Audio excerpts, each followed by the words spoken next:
For the council candidates, and Art, you'll start, we'll go that way. Talk about the value you place upon listening to and working with your opposition.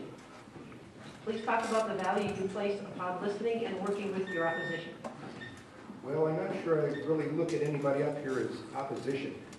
I look at them as either current or future colleagues, really.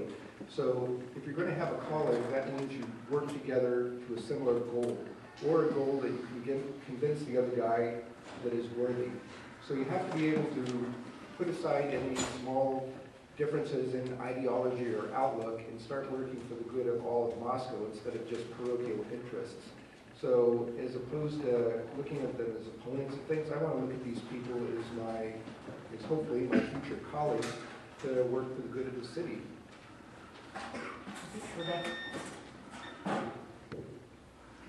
I agree with that. I actually believe strongly in listening to folks that have different ideas.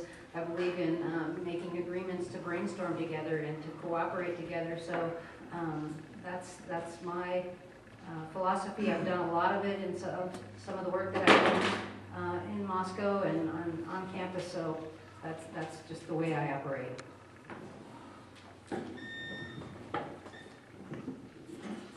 I have shied away from planning and zoning like the plague. My wife was on P&Z in Lewiston years and years and years and years ago, and Art is a great resource in the comments that he makes about planning and zoning, as are my current city council people, Sue Scott and Wayne Krause, who've served on planning and zoning and really are interested in it. Rebecca keeps reminding us that there's value in retirement for older people. We're not Arizona, we're not Tucson, we're not even Lewiston, the Banana Belt, where you play golf 9 months a year.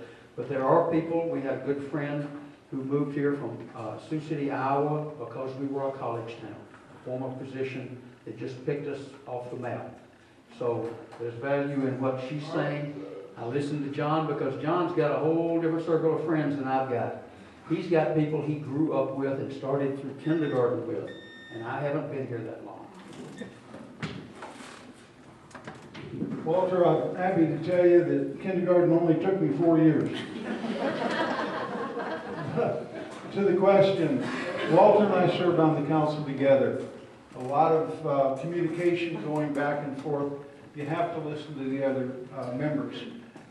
If you don't, you're just not going to learn anything. Rebecca, brave soul that she is, comes down to Mommy's South Side to get her coffee in the morning.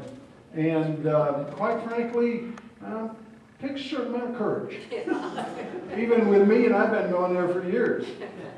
Art, with his experience on the planning and zoning, and the fact that he's been around for a while and he's involved in, professionally he was involved in agriculture, I think you have to listen to these people. And so do I think their knowledge, what they bring, their opinions, I think it's vitally important. And don't always agree with them, but I certainly want to know what they have to say. Thank you. And pass the mic down here, please. I will